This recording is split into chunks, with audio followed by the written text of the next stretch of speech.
Hello दोस्तों, नमस्कार। मैं अभिनव राय एक बार फिर से आप सबका स्वागत करता हूं अपने यूट्यूब चैनल नॉलेज एकेडमी में। और आज हम लोग मोस्ट इम्पॉर्टेंट टॉप 10 क्वेश्चन के सीरीज को लेते हुए नेक्स्ट सीरीज लेके आ रहा हूं जो आपके लिए मोस्ट इम्पॉर्टेंट है। और आज जो government scheme India and state के करंट अफेयर्स के क्वेश्चन में लेके आ रहा था उसका सेकेंड वीडियो है कि गवर्नमेंट के और कौन कौन से स्कीम हैं या स्टेट वाइज ऐसे कौन कौन से स्कीम हैं जो गवर्नमेंट ने लॉन्च किया है देशवासियों के लिए, अपने राज्य स्तरीय लोगों के लिए। और वो जो आपके एग्जाम ओरिएंटेड क्वेश्चन है वो मैं लेके आता हूं आप सबके लिए। तो जल्दी से ज्वाइन हो जाइए, देखिए क्वेश्चन के पैटर्न्स देखिए। बहुत ही बेस्ट कोचिंग क्वेश्चन है। और साथ ही साथ मैं याद रखिए सीडीपी के भी क्वेश्चन लेके आता हूं और सीटेट के बैच भी स्टार्ट हो रहे हैं। जो सीडीपी पैडागोजी से रिलेटेड क्वेश्चंस या पैडागोजी से रिलेटेड क्लासेस होंगे। ओके, तो आप सुपर टेट हैं या अदर एग्जाम से रिलेटेड स्टूडेंट है, आप जल्दी से ज्वाइन हो जाइए क्योंकि यहाँ पे आपके रिलेटेड हर जो न्यूज़ है, हर वो क्वेश्चंस है, वो सब आपके समक्ष लाए जाएंगे। ओके, तो चलिए हम लोग स्टार्ट करते हैं समय ना गंवाते हुए। Government scheme India and state current affairs के क्वेश्चंस। जो नए हैं चैनल को सब्सक्राइब कर लीजिए, पुराने हैं वो पूरा वीडियो देखिए और लर्न करने का प्रयास करिए।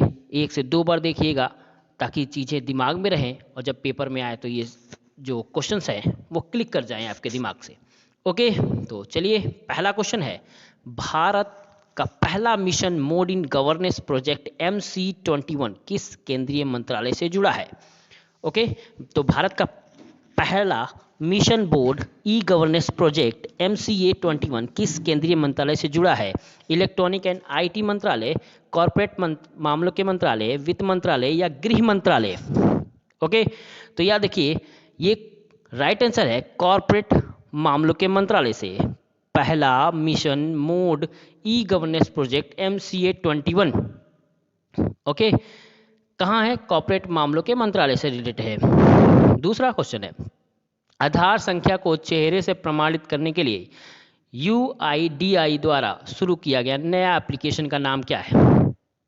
आधार face RD, UIDAI face time, Aadhaar प्रमाणीकरण, डी आधार। क्या है? तो याद देखिएगा आधार फेस RD। क्या है? Aadhaar face RD।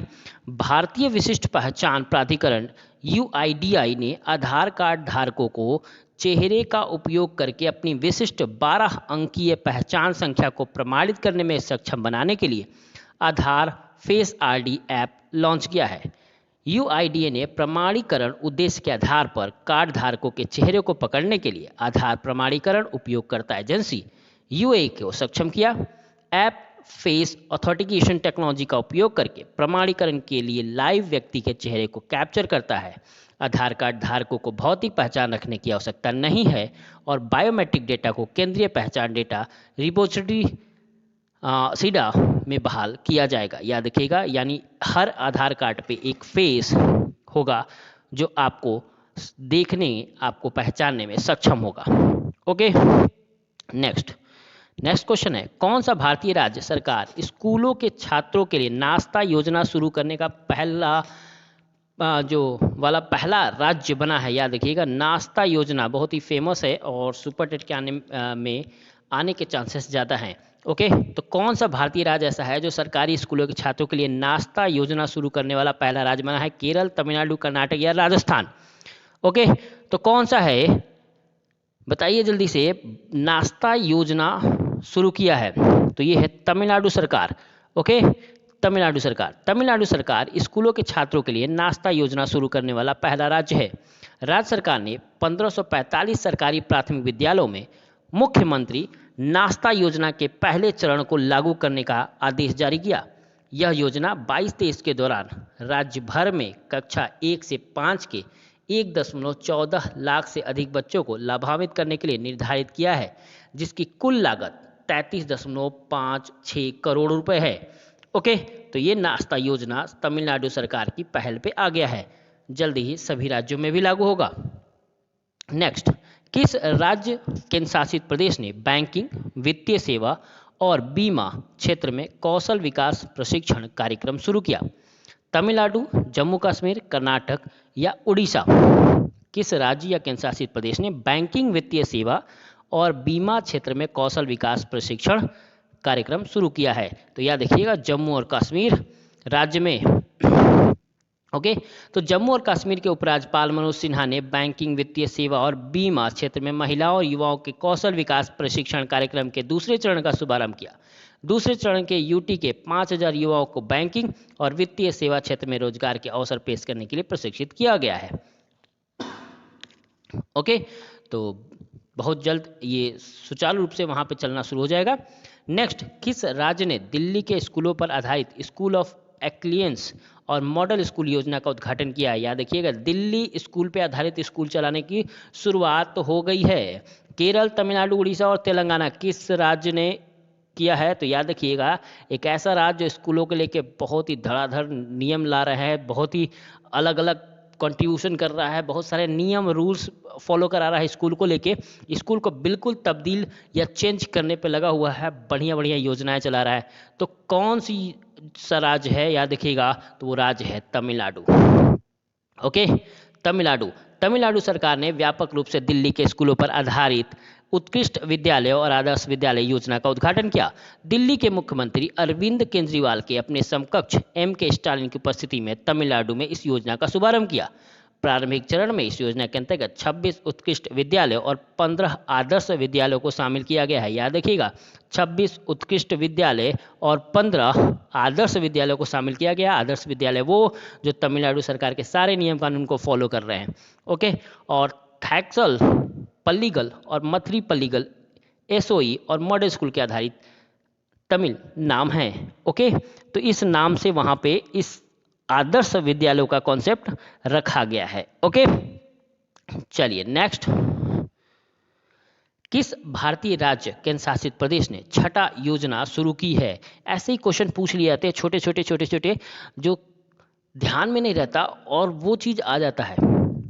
ओके, तो ये ध्यान रखिएगा, बहुत ही इंपॉर्टेंट चीज है। छठा योजना कहाँ लागू किया? राजस्थान, गुजरात, पंजाब या उड़ीसा में? ओके, तो ये है छठा योजना उड़ीसा राज्य की योजना है। उड़ीसा राज्य के जल संसाधन विभाग ने केंद्रीय रूप से टेरेस के एक्सीफर यानी छठ योजना के लिए सामुदायिक दोहन और वर्षा जल संचालन को अधिसूचित किया है। इसे हाल ही में 270 करोड़ रुपए के निवेश पर राज्य कैबिनेट द्वारा अनुमोदित भी कर दिया गया है। इस योजना का उद्देश्य भूजल पर बढ़ते तनाव को दूर करना और गिरते भूजल तालिका में सुधार करना है। 5 वर्ष में 373.52 करोड़ लीटर जल संग्रहण का लक्ष्य रखा गया है। याद रखिएगा, यानी छठ योजना से उड़ीसा सरकार अपने यहाँ के जल संसाधन के जो संकट है उसको दूर करने का प्रयास कर रही है और जल का संसाधन करने का प्रयास कर रही है। नेक्स्ट, किस राज्य या केंद्र शासित प्रदेश ने मुख्यमंत्री देव दर्शन यात्रा योजना शुरू की? याद रखिएगा, देव दर्शन यात्रा योजना शुरू की है गोवा, नई दिल्ली, उत्तर प्रदेश या गुजरात? ओके, तो याद रखिएगा, ये देव दर्शन यात्रा योजना गोवा की संचालित योजना है और अभी काफ़ी न्यूज में भी रहा है। याद रखिएगा।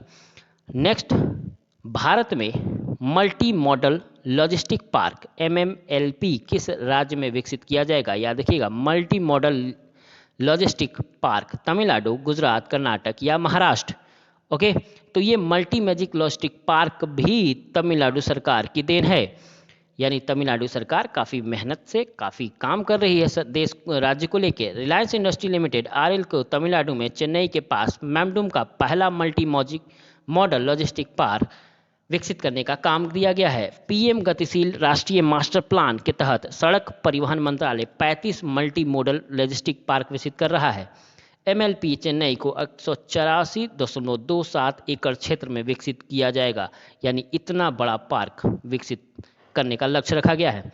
किस राज्य ने गंगा जल आपूर्ति योजना शुरू की? उत्तर प्रदेश, बिहार, उत्तराखंड या पश्चिम बंगाल? ओके, तो गंगा जल आपूर्ति योजना किस राज्य की योजना है? बिहार राज्य की योजना है। याद रखिएगा, गंगा जल आपूर्ति योजना बिहार राज्य की एक योजना है। बिहार के मुख्यमंत्री नीतीश कुमार ने बिहार में एक योजना का उद्घाटन किया जिसके तहत राज्य के दक्षिण हिस्से में घरों की आपूर्ति के लिए बाढ़ के पानी का उपचार किया जाएगा। गंगा जल आपूर्ति योजना के तहत परियोजना के माध्यम से प्रति व्यक्ति कुल 135 लीटर पानी उपलब्ध कराया जाएगा। परियोजना की अनुमानित लागत है 4500 करोड़ रुपए। ओके, और लास्ट क्वेश्चन आज का कि किस राज्य या केंद्र शासित प्रदेश ने 2025 तक 6000 मेगावाट की कुल स्थापित और क्षमता का लक्ष्य रखते हुए सौर नीति का मसौदा पारित किया है। याद रखिएगा, सौर नीति का मसौदा पारित किया है। राजस्थान, दिल्ली, आंध्र प्रदेश या कर्नाटका? तो ये है दिल्ली सरकार की योजना 2025 तक 6000 मेगावाट बिजली उत्पादन करना। दिल्ली सरकार ने हाल ही में दिल्ली और सौर नीति 2023 के मसौदे को मंजूरी दे दी है। इसका उद्देश्य 2025 तक शहर के वार्षिक बिजली की मांग और सौर ऊर्जा से 9% से बढ़कर 25% करना है। मसौदा 2025 तक 6000 मेगावाट की कुल स्थापित सौर क्षमता का लक्ष्य रखता है। इससे उत्पादन आधारित प्रोत्साहन और उपभोक्ता के लिए सब्सिडी जैसे लाभ शामिल है। मसौदा को 30 दिनों के लिए सार्वजनिक डोमेन में रखा गया है, जिसके बाद इसे अंतिम मंजूरी के लिए कैबिनेट के समक्ष रखा जाएगा। ओके, तो आई थिंक आपके लिए best news, best questions. Okay, तो इसी तरह के मैं क्वेश्चन आपके लिए लाता रहूँगा, करेंट के भी, सीडीपी के भी, चैप्टर भी, ये सब चीज़ें। तो जल्दी से ज्वाइन हो जाइए, लाइक कर दीजिए वीडियो को। आज के लिए इतना ही, धन्यवाद, नमस्कार।